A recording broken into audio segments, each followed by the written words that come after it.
এবারের মালদা যাত্রার ভেরিফিকেশনের কাজটা শেষ করার পরেই আমাদের হাতে অনেকটা সময় ছিল। তো ভাবলাম এখন কোথায় গিয়ে অপেক্ষা করব। তো তারপরে সার্চ করে দেখলাম গুগলে যে বেলা শেষে বলে একটা সুন্দর পার্ক মালদাতে রয়েছে। তো আমরা যেখানে ছিলাম সেখান থেকে অনেকটা ডিস্টেন্স হলেও মোটামুটি 20 মিনিট আমাদের টোটোতে পড়েছিল।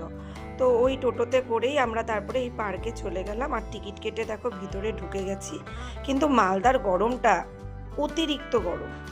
আমরা যারা এখানে নর্থ বেঙ্গলের মানুষ রয়েছি, আমাদের এখানকার ওয়েদারের রেসপেক্টে মালদার গরমটা একেবারে সহ্য করার মতো না।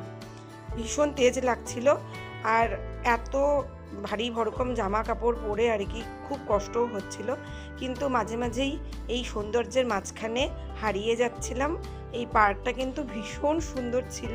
আমি অবশ্যই তোমাদেরকে সাজেস্ট করব, যারা মালদা যাবে বা এরপরেও ঘোরার ব্যাপারেও মালদা যাবে, অবশ্যই এই পার্কটা একবার ঘুরে এসো। ভিতরটা না যা সুন্দর আর যা শান্তির বলার না। এখানে দেখো বেলা শেষে লেখা, এই জায়গাটার মধ্যে আমরা বসে কিছু ফটো নিয়েছি, খুব সুন্দর। আসলে আমাদের আসার ট্রেনের টিকিটটা ছিল তিনসুকিয়াতে, আর এই ট্রেনটা নিয়েও তোমাদেরকে বলবো, মানে এই ট্রেন জার্নির জন্য যা হয়রান হতে হয়েছে। বিকাল 5টার টাইমে আমাদের ট্রেন ছিল, সেই ট্রেনের টাইম পিছোতে পিছোতে রাত্রি 12টা 10-এ গিয়ে আমরা ট্রেনে উঠেছি। আর ওখানে যে রিজার্ভেশন সিট ছিল, ওই রিজার্ভেশন সিট একদম ধরেই জেনারেল কামরা। আমাদের ঢোকার পর বুঝতেই পারছিলাম না যে ওটা রিজার্ভেশন নাকি জেনারেল কামরায় উঠেছি। চারদিক লোক থই থই করছে, মাঝখান দিয়ে কেউ আবার চাদর দিয়ে তার মধ্যে শুয়ে আছে। খুব কষ্ট করে এসেছি এবার। তো দেখো এই যে ভিতরে জায়গাটাতে বোটিং করারও সিস্টেম আছে। অনেকটা জায়গা জুড়ে পরিষ্কার পরিচ্ছন্ন এই পুকুরগুলোর মধ্যে। আর বসার সিস্টেমগুলোও খুব সুন্দর ছিল। একটু এক পা মানে হেঁটে হেঁটে আগালেই অনেক সুন্দর সুন্দর বসার ব্যবস্থা করা, আর সবগুলোর উপরেই ছাউনি করা ছিল, খুব সুন্দর। আর এই মাঝখানে দেখো একটা কাঠের সেতুর মতো বানিয়েছে। তো সেতুটাতে ওঠাটা তো খুবই সুবিধা ছিল, কিন্তু নিচে নামার জন্য সিঁড়িবিহীন এই ঢালের মতো সেতুটা রয়েছে, তো নামতে একটু অসুবিধাই হচ্ছিল। তো এটাও তোমাদেরকে দেখিয়ে দিই। এটাও ফটো বা ভিডিও তোলার জন্য বেশ সুন্দর একটা জায়গা। তো আমি দেখো সবসময় ছাতা নিয়ে আছি, কেননা রোদে মানে তোমাদের বলতে পারবো না, এত গরম থাকা যাচ্ছিল না। ঘেমে ঘেমে ফটো ভিডিও করছিলাম, যেহেতু ভিতরে ঢুকেছি 30 টাকা খরচা করে। তো ভালো ফটো আর ভিডিও তো নিতেই হবে।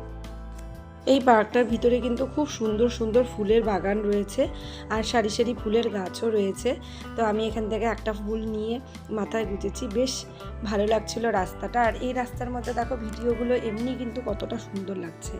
আর যেহেতু এখানে ন্যাচারালি এতটা সূর্যের আলো, তো এক্সট্রা কোনো আলো ছাড়াই কিন্তু ভীষণ ব্রাইট একটা ভিডিও অ্যাটমসফিয়ার এসছে। তো এখানে আমার বড় একটু পোজ দিয়ে দিচ্ছে। আমি বললাম শুধু আমাকে দেখালে হবে, আসো তোমাকেও কয়েকটা ফটো ভিডিও ঠিকঠাক তুলে দিই। তো ছেলেরা একটু ফটোজেনিক কমই হয়, তো ওরা বেশি ফটো ভিডিওতে আসতে চায় না, তো আমি মাঝে মাঝে শখ করে ওদেরকে নিয়ে আসি। এখানে ভিতরে কিছু খরগোশ আর টিয়া পাখি রয়েছে, তো ওগুলো এখানে ভিতরে খাঁচার মধ্যে রাখা। আর এখানে মন্টু দেখো ও একদম আদর করে দিচ্ছে, আর মন্টুর সাথে ওরা সুন্দর করে কথাও বলছে। আর ভিতরে আরও অনেক ছোটো ছানা পোনা রয়েছে, যারা ওখানে বসে বসে ঘুমোচ্ছিল, কেউ খেলাধুলা করছিল। তারপরে হাঁটতে হাঁটতে দেখলাম যখন গলাটা পুরো শুকিয়ে আসছে আর চলার মতো শক্তি পাচ্ছি না, তখন ভিতরে দেখলাম একটা ক্যাফের মতো রয়েছে। আর সেখানে গিয়ে আমরা কিছু ঠান্ডা জিনিস, এই ধরো কফি শেক, ঠান্ডা জলের বোতল, এগুলো সব অর্ডার করেছিলাম। আর ওগুলো এখানে একটা বসে খাওয়ার মতো সুন্দর বন্দোবস্ত ছিল। উপরে এরকম টিনের শেডের মতো দেওয়া, আর তার নিচে প্রচুর বসার জায়গা তৈরি করেছে, উপরে ফ্যানও ঘুরছে, তো বেশ আরাম লাগছিল। আর এখানে বসে আমরা হাসাহাসি নানান গল্প করছিলাম। আমি, নীলাদ্রি, মন্টু, সঞ্জয়, যেহেতু আমরা সবাই একই পিএইচডি ল্যাবের মানুষজন, তো আমাদের দেখা হলে গল্পের কোনো শেষ নেই।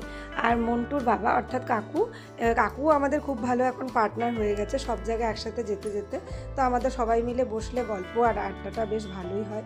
আর উপরে যখন ফ্যান ঘুরছে, একটা ঠান্ডাময় পরিবেশ, তাহলে তো আনন্দটা আরও কতটা বলো।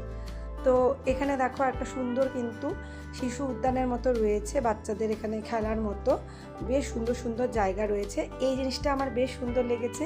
এই দেখো, এই যে দাবার কোটটা, আর এখানে সব গুটিগুলো সাজানো আছে। তো এখানে আমি কালো ঘরটার মধ্যে পা রেখে রেখে যাচ্ছিলাম। তো আমিও এখানে একটা গুটির চাল দিচ্ছিলাম, কিন্তু এত গরম যে মার্বেলগুলোতে মানে ছ্যাঁকা লাগছে। আমার বর বলছে তোমার গরম লাগছে না? তা আমি বলছি কি হ্যাঁ, জল্পেশ মন্দির তো পায়ে হেঁটে যাওয়ার অভ্যাস আছে, খালি পায়ে ওর জন্য অতটাও লাগছে না, মানে সহ্য করতে পারছি। তো এখানে দেখো তারপরে সুন্দর একটা দোলনার ব্যবস্থা। আর আমরা বয়সে বুড়ো হলে কি হবে, ভিতরের শৈশব এবং বাচ্চাটা এখনও মরে যায়নি, তাই আমরা এরকম দোলনা দেখলেই সেখানে উঠে পড়ি। আর একটুকু মানে যখন আনন্দের সময়টা আসে তখন আমরা আনন্দ করতে কার্পণ্য করি না, কারণ আনন্দ করতে খুব ভালোবাসি, কিন্তু সময় আর সুযোগের অভাবে কিন্তু আনন্দটা আমাদের জীবনগুলোতে করা হয় না। আজকের ভিডিওটা তবে কেমন লাগলো? যদি ভালো লাগে তাহলে লাইক কমেন্ট করতে ভুলবে না যেন। Bye bye.